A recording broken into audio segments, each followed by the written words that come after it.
So recently I did a video on this channel about what's going on in El Salvador. I talked about the viral video that is reportedly, according to the American news media, very controversial, of a prison transfer of about 2,000 inmates, and some of the footage looked like this. It looks like a sea of skin and tattoos. These images, released by El Salvador's government, shows the transfer of about 2,000 inmates, stripped to their shorts and with their heads shaved, to what's been dubbed the country's new mega prison. It just opened. It's believed to be the largest prison in the Americas, with a capacity for 40,000 people, and it's the latest step in a controversial crackdown on crime that's caused the country's prison population to soar.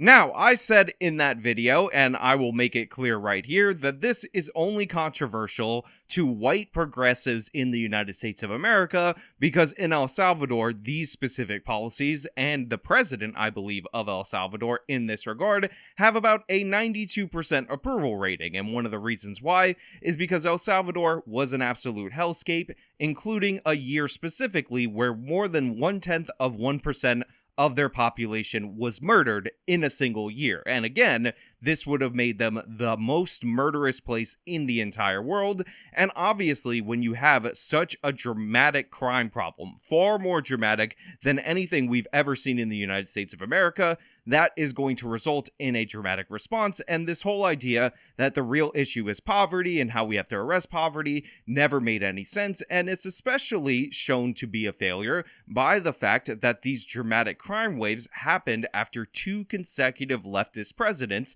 came into power talking about how they were going to arrest poverty. However, our local media, our American media, has still been critical. All these NGOs and human rights groups have been really upset because they have decided to double down on this tough on crime approach, and they've essentially churned El Salvador from a place that was the most dangerous in the world, again, 0.1% of their population being murdered in a single year, to safer than most American cities, where they have a population of about 6 million and only have about 400 murders. Now, I said my piece on this topic. I showed you the numbers in this previous video that I highly recommend you watch, and you guys gave me such an amazing response. However, now the president of El Salvador has stepped up to the plate and he's answered his critics, and I think it is really important to understand what the people who actually live in this country and have to deal with those problems think about the progressives in the United States of America who thumb their nose at this tough on crime approach despite its obvious necessariness and the fact that it's obviously working. But before we get into that, this video is sponsored, so let me toss it to the sponsor, then we'll bring it back over here and we'll talk about it on the other side. Silver's value typically relied on its aesthetic appeal and its rarity, but the thing is, silver is absolutely crucial to today's economy, and that might surprise you. New technology like solar panels and all kinds of different things use silver as a component. This is an additional reason why having some precious metals, specifically silver, in your IRA is a good idea moving forward. And if you start a qualifying IRA this month, you will be gifted an American Eagle 1-ounce silver coin. It comes in this super awesome display case. It is a great memento, and it helps you realize that you're holding something real for retirement in the future. So go over to noblegoldinvestments.com or call them at 877-646-5347. Talk to an expert. That's noblegoldinvestments.com, noblegoldinvestments.com. So this video comes from the Twitter account of El Salvadorian President Nayib Bukele, who is giving an answer to all the NGOs that have been complaining about his alleged human rights violations that have specifically been sparked not by the mass arrest video, but by this video of people who are already convicted being transferred to the super prison that they're building. And I really think, and by the way, I have verified the translation of this, even though it comes directly from the president's Twitter account on its own, independently, that his answer is absolutely crucial. So let me play that for you. ¿De dónde les nació ese amor repentino por El Salvador? Si hasta hace poco no sabían a dónde quedaba en el mapa. Where did this sudden love for El Salvador come from? Up until recently, you could barely find it on a map. De repente, en estos 3 años han surgido todas las preocupaciones. ¿Y antes dónde estaban? All of a sudden, in these last 3 years, you've suddenly become concerned. Where were you before? ¿Dónde estaban cuando estos partidos de la esquina reclutaban niños y los obligaban a matar? Ahí están. Arena, el FMLN. Reclutaban niños para mandarlos a matar. Where were you when those parties in the back corner were recruiting children and forcing them to kill? They are right there. Arena and FLNM recruited children and sent them to kill. Nosotros les damos computadoras y laptops. Ellos los reclutaban para mandarlos a matar. ¿A dónde estaban? We are giving children computers and laptops. They recruited children and sent them to kill. Where were you then? El Salvador es un país libre, soberano e independiente. Tomamos nuestras propias decisiones. El Salvador is a free and independent country. We make our own decisions. Eso lo tiene que tener claro el mundo entero. Queremos tener buenas relaciones con otros países. Queremos ser aliados, amigos, socios. Let this be clear to the world over. We want to be allies, friends, partners. Pero de verdad, amigos, aliados, socios. Pero no colonia.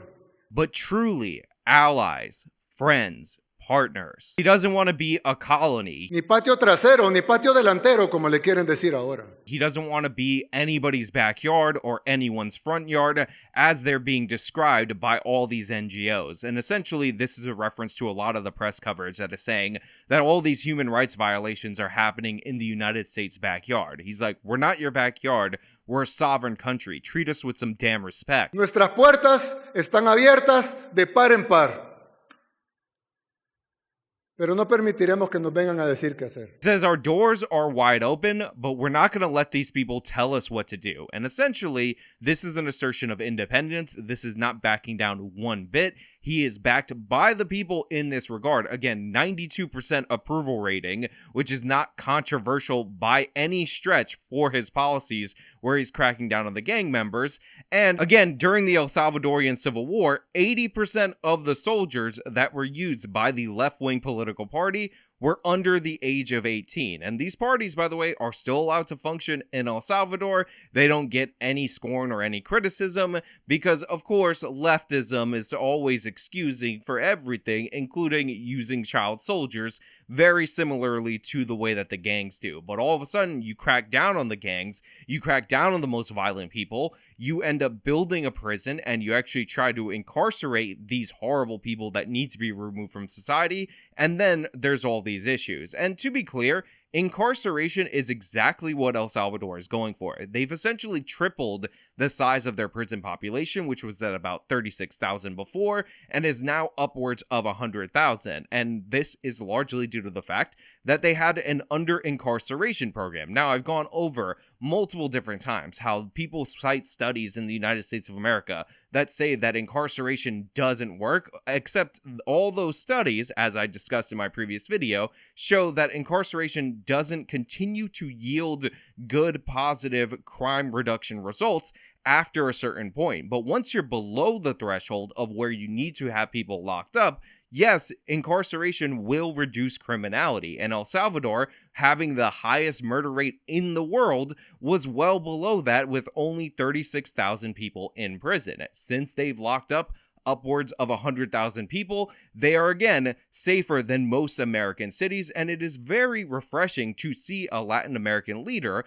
buck all these organizations that try to assert control on them by providing this so-called humanitarian aid that continually makes these people dependent on foreign actors' charity in order to function. He's not having it. He says we're independent. He has the people behind him on this issue, and the proof in the pudding is in the taste, and it tastes pretty damn good in El Salvador right now. Since then, about 64,000 suspects have been arrested. The murder reports fell about 57% last year. Now, since my last video, I actually had a bunch of different people reach out to me about the situation in El Salvador, both people who fled the country and some people who are still in the nation, and they explained to me some things that I didn't quite understand, which was the fact that people in El Salvador, in general, according to these people, do not get tattoos unless they're in a gang, because it's so dangerous having a tattoo, because it's widely viewed as a gang symbol, that getting one without being in such a gang could ultimately end up resulting in you being killed. So when you see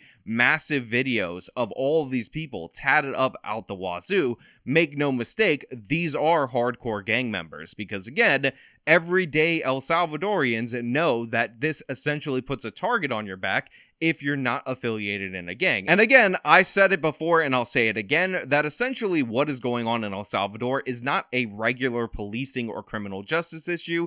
They're essentially at war with a militant group that is running its own parallel economy that is victimizing many of the citizens of the nation. So that is why the harsh measures are being implemented. But even with that, I still said I want to see these people ultimately tried and convicted at some point for their crimes, because I believe in due process, but I understand and give the caveat that El Salvadorian situation is something that the American people have never had to face. The worst of the mafia did not kill 1/10 of 1% of the American population in a single year, and that's right around where El Salvador was for about 3 years in a row. This is a country with 2 million people less than the city of New York, who have had well over 10 times the amount of murders any given year in the city of New York in their nation. It's insane, and obviously when the gangs get this much of a foothold, when desperate times become this desperate,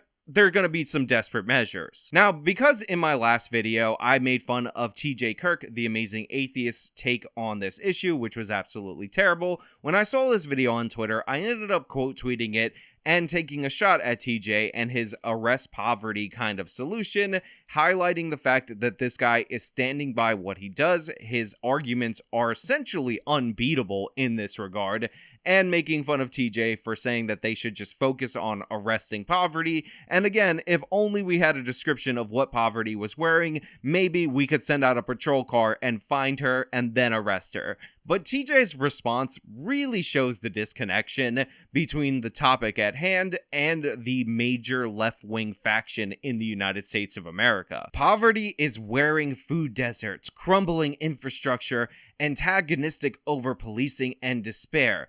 Go get 'em, champ. Now, if you think maybe I'm leaving out some aspect of the conversation, I assure you that is not a case. That is a direct response to my poking fun at him about the president of El Salvador's response to other people in other countries who don't understand the context of their nation and their policies, taking pot shots at them because it doesn't fit their ideal worldview. The guy brought up food deserts, grocery stores closing in the United States of America in certain areas, and of course, he was wrong about food deserts because, as we discussed on this channel multiple different times, big box grocers make money because they sell you a lot of volume at low profit margins, and the reason why there are so-called food deserts, which in reality are just grocery store no-go zones, because in these places you can buy fresh produce and all kinds of things from stands and all that for more money, is because there's higher theft in certain areas in the United States of America, and even two areas that have the same level of poverty, you could determine whether or not one is going to be a so-called food desert or not,